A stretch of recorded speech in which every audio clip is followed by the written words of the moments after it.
사랑하는 성도 여러분, 그리고 진리의 말씀을 사모하는 모든 분들께 하나님의 평강이 함께 하시기를 기도합니다.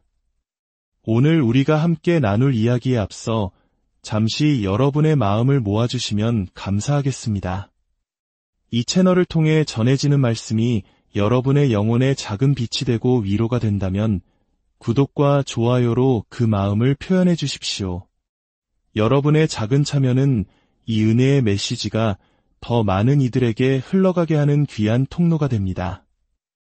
이 말씀을 나누는 것 또한 어두운 세상에 희망의 등불 하나를 더 밝히는 귀한 사역임을 믿습니다. 이 채널을 통해 여러분의 삶에 하나님의 크신 축복이 가득하기를 소망합니다. 우리가 살아가는 이 시대는 참으로 어둡고 혼란스럽습니다.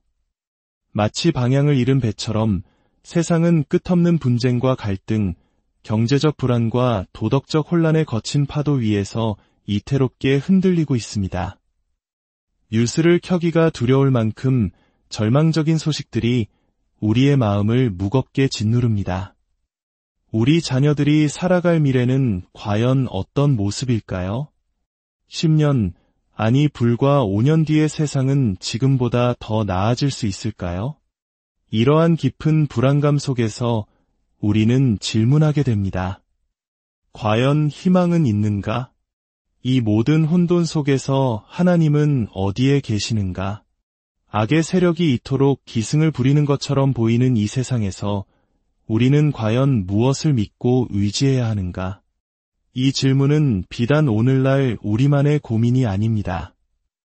약 2000년 전 초대 교회 성도들 역시 우리와 비슷한, 아니 어쩌면 더욱 혹독한 현실과 마주해야 했습니다. 로마 제국의 압제 아래의 신앙을 지키는 것은 목숨을 거는 일이었습니다. 황제를 주라 시인하지 않으면 살아남을 수 없었고 수많은 믿음의 선조들이 순교의 피를 흘렸습니다. 사도들 대부분이 순교했고 이 글을 기록한 사도 요한마저 반모섬에 유배되어 고통의 시간을 보내고 있었습니다. 바로 그 절망의 한가운데서 하나님께서는 요한에게 하늘의 문을 열어 보여주셨습니다. 우리 눈에 보이는 땅의 현실 너머 영원한 하늘의 관점을 허락하신 것입니다. 그가 본 것은 바로 요한계시록 5장의 장엄한 광경입니다. 오늘 우리는 이 말씀을 통해 흔들리는 세상 속에서 결코 흔들리지 않는 영원한 희망의 근거를 발견하게 될 것입니다. 요한계시록 5장의 말씀, 주권자이신 우리 구원자라는 주제로 그 깊은 은혜 속으로 함께 들어가 보겠습니다. 성경을 가지고 계시다면 요한계시록 5장을 펴주시기 바랍니다. 제가 먼저 말씀의 일부를 봉독하겠습니다. 내가 봄에 보좌에 앉으신 이의 오른손에 두루마리가 있으니 안팎으로 썼고 7인으로 봉하였더라. 또 봄에 힘있는 천사가 큰 음성으로 외치기를 누가 그 두루마리를 펴며 그 인을 떼기에 합당하냐 하나 하늘 위에나 땅 위에나 땅 아래에 능히 그 두루마리를 펴거나 보거나 할 자가 없더라. 그 두루마리를 펴거나 보거나 하기에 합당한 자가 보이지 아니하기로 내가 크게 울었더니 장로 중에 한 사람이 내게 말하되 울지 말라 유다 지파의 사자 다윗의 뿌리가 이겼으니 그 두루마리와 그 7인을 떼시리라 하더라. 내가 또 보니 보좌와 내 생물과 장로들 사이에 한 어린 양이 서 있는데 일찍이 죽임을 당한 것 같더라. 그에게 7뿔과 7눈이 있으니 이 눈들은 온 땅에 보내심을 받은 하나님의 7영이더라. 그 어린 양이 나아와서 보좌에 앉으신 이의 오른손에서 두루마리를 취하시니라.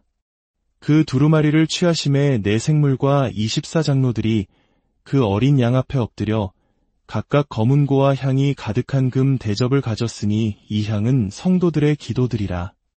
그들이 새 노래를 불러 이르되 두루마리를 가지시고 그 인봉을 떼기에 합당하시도다.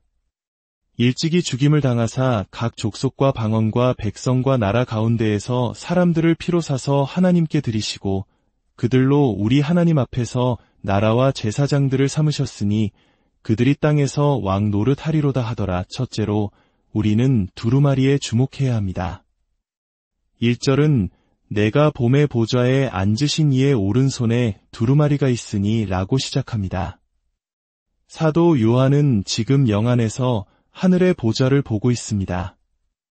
그가 천국에 들어가 가장 먼저 본 것은 황금길이나 진주문이 아니었습니다. 바로 하늘의 중심에 굳건히 서 있는 하나님의 보좌, 그리고 그 위에 앉으신 분이었습니다. 온 우주를 통치하시는 하나님의 주권, 그것이 바로 하늘의 핵심이었습니다. 그리고 그 하나님의 오른손, 즉 가장 큰 권능과 권위를 상징하는 그 손에 두루마리가 들려 있었습니다. 이 두루마리는 단순한 책이 아닙니다. 안팎으로 빽빽하게 글씨가 쓰여 있고 7개의 인으로 단단히 봉해져 있었습니다.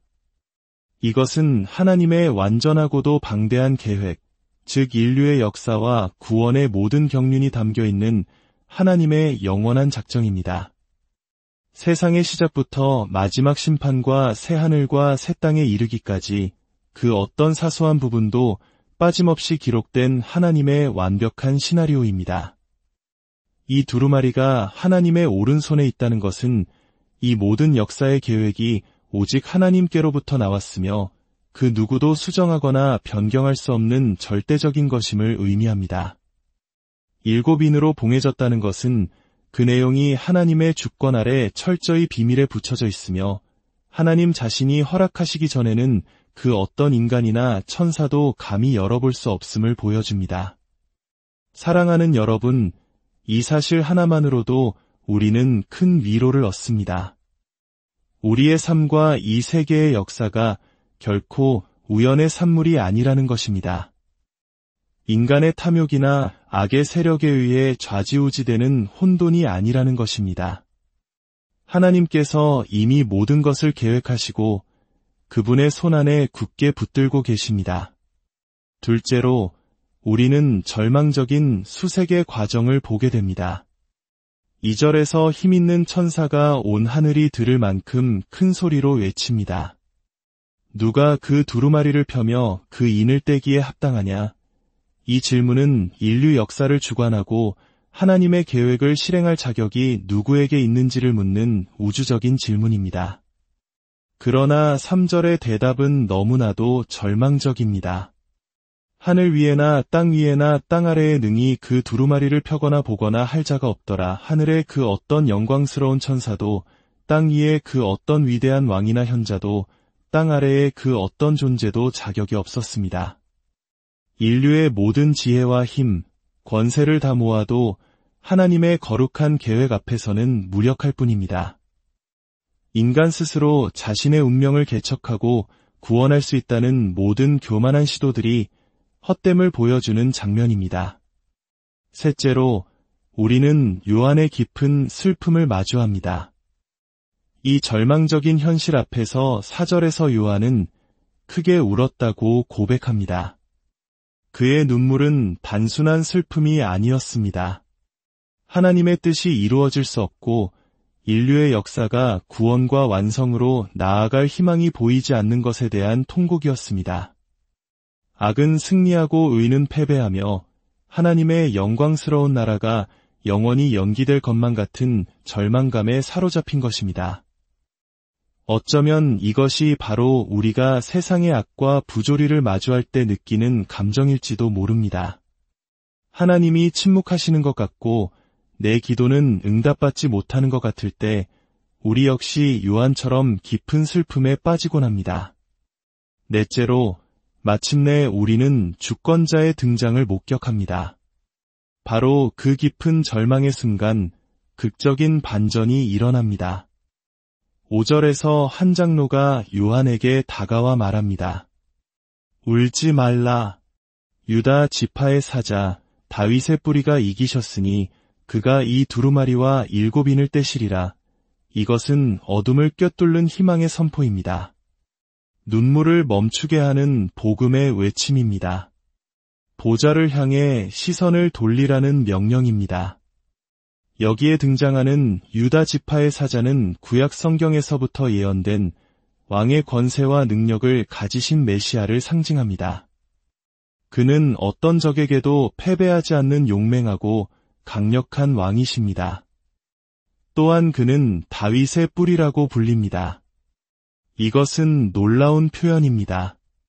그는 다윗의 후손으로 오셨지만 동시에 다윗이 그에게서 나온 근원이 되십니다. 그의 인성과 신성을 동시에 보여주는 신비로운 칭호입니다. 가장 중요한 것은 그가 이기셨다는 사실입니다. 그는 십자가에서 사탄과 죄와 사망의 권세를 완전히 깨뜨리셨습니다. 무덤에 갇히셨으나 부활하심으로 모든 어둠의 세력을 정복하셨습니다. 바로 이 승리 때문에 그는 하나님의 계획이 담긴 두루마리를 열 유일한 자격을 얻으신 것입니다. 요한은 사자의 모습을 기대하며 고개를 돌렸습니다. 그러나 6절에서 그가 본 것은 놀랍게도 사자가 아니라 일찍이 죽임을 당한 것 같은 어린 양이었습니다. 여기에 기독교 신앙의 가장 위대한 역설이 담겨 있습니다. 세상의 통치자는 힘과 권력으로 군림하지만 하늘의 통치자는 희생과 죽음을 통해 승리하십니다. 어린 양의 몸에 남은 상처, 즉 십자가의 흔적은 패배의 상징이 아니라 바로 그가 세상을 이긴 승리의 훈장입니다. 가장 큰 약함처럼 보였던 십자가의 죽음이 사실은 가장 위대한 승리의 원천이었던 것입니다. 이 어린 양은 서서 계십니다. 죽임을 당했지만 이제는 부활하여 승리자로, 통치자로 서 계십니다. 그에게는 7뿔과 7눈이 있습니다. 7은 완전수이며 뿔은 힘과 권능을, 눈은 모든 것을 아시는 전지하심을 상징합니다. 즉, 우리 주님은 완전한 능력과 완전한 지혜로 온 우주를 통치하고 계신다는 의미입니다. 7절에서 이 사자이시며 어린 양이신 예수 그리스도께서 보좌로 나아가 하나님 아버지의 오른손에서 두루마리를 취하십니다. 이것은 인류 역사의 모든 통치권이 성자 예수님께 위임되는 장엄하고도 극적인 순간입니다. 지금 이 순간부터 세상의 모든 일은 그의 주권적인 통치 아래에서 진행됩니다. 5째, 우리는 온 하늘의 복종을 보게 됩니다. 어린 양이 두루마리를 취하시자 8절에서 하늘에 있는 모든 존재들이 즉각적으로 반응합니다. 내 생물과 24장로들, 즉 모든 천사들과 구원받은 모든 성도들을 대표하는 이들이 어린 양 앞에 무릎을 꿇고 엎드립니다. 하늘에는 서 있는 자가 아무도 없었습니다. 모두가 어린 양의 절대적인 주권 앞에 자신을 낮추고 온전히 복종하는 것입니다. 이것이 바로 주님의 주권을 깨달은 영혼의 마땅한 반응입니다. 우리의 삶 속에서도 이와 같은 겸손한 복종이 있어야 합니다. 주님, 제 뜻대로 마시고 아버지의 뜻대로 하옵소서. 이것이 우리의 기도가 되어야 합니다. 그들의 손에는 검은고와 향이 가득한 금 대접이 들려 있었습니다. 검은고는 기쁨과 찬양을, 금 대접에 담긴 향은 성도들의 기도라고 말씀합니다. 사랑하는 여러분, 우리가 이 땅에서 드리는 모든 기도는 결코 땅에 떨어지지 않습니다. 하늘의 금 대접에 귀하게 담겨 하나님의 때에 가장 선한 방법으로 응답될 것입니다. 마지막 6째, 우리는 하늘의 새 노래를 듣게 됩니다. 9절부터 온 하늘은 새로운 노래로 어린 양을 찬양하기 시작합니다. 이 노래는 어린 양의 주권에 대한 새로운 깨달음에서 터져나오는 감격의 찬송입니다. 그 노래의 내용은 이렇습니다. 두루마리를 가지시고 그 인봉을 떼기에 합당하시도다. 오직 주님만이 합당하십니다. 왜냐하면 일찍이 죽임을 당하사 각 족속과 방언과 백성과 나라 가운데에서 사람들을 피로 사서 하나님께 드리셨기 때문입니다. 주님께서는 십자가에서 보배로운 피를 흘려 죄의 노예 시장에 팔렸던 우리를 사셨습니다. 우리는 더 이상 우리 자신의 것이 아닙니다. 주님의 값을 치르고 사신 주님의 소유입니다. 인종과 언어, 문화와 국적을 초월하여 온 세상 모든 믿는 자들을 구원하셨습니다. 주님은 막연하게 세상을 위해 돌아가신 것이 아닙니다. 그의 피 한 방울도 헛되이 흘려지지 않았습니다. 그는 그를 믿는 모든 양들을 위해, 바로 당신과 저를 위해 자신의 생명을 내어주셨습니다. 그 결과 우리는 하나님 앞에서 나라와 제사장이 되었습니다. 왕이신 주님의 통치를 받는 거룩한 백성이 되었고, 담대히 하나님의 보좌 앞으로 나아가 예배하며 섬기는 제사장이 되었습니다. 그리고 장차 주님과 함께 영원히 왕 노릇하게 될 것입니다. 이 찬양은 점점 더 커져 수많은 천사들의 함성으로 이어지고, 마침내 13절에서는 하늘과 땅과 땅 아래와 바다의 모든 피조물들이 보좌에 앉으신 이와 어린 양께 찬송과 존귀와 영광과 능력을 세세토록 돌립니다. 온 우주가 그분의 주권 앞에 굴복하고 찬양하는 날이 반드시 올 것입니다. 사랑하는 성도 여러분, 오늘 이 요한계시록 5장의 말씀은 우리에게 무엇을 말해주고 있습니까? 우리가 딛고 선 세상이 아무리 흔들리고 어두워 보여도 하늘의 보좌는 굳건하며 죽임 당하신 어린 양께서 역사의 두루마리를 손에 쥐고 계시다는 것입니다. 모든 것이 그분의 통제 아래에 있습니다. 악의 세력이 잠시 날뛰는 것처럼 보일지라도 그것조차 하나님의 더 크신 계획을 이루는 도구에 불과합니다. 우리의 희망은 이 세상의 경제나 정치, 인간의 노력에 있지 않습니다. 우리의 유일한 희망, 우리의 영혼을 위한 안전한 다음 바로 주권자이신 우리 구원자 예수 그리스도이십니다. 그러므로 더 이상 두려워하지 마십시오. 염려하며 슬퍼하지 마십시오. 대신 하늘의 성도들처럼 우리 주님 앞에 엎드려 경배합시다. 우리의 삶 전체를 그분의 주권에 복종시킵시다. 그리고 감격의 찬새 노래로 그분을 찬양합시다. 그럴 때 세상이 줄 수 없는 하늘의 평강이 폭풍우 치는 우리 마음의 바다를 잠잠케 할 것입니다.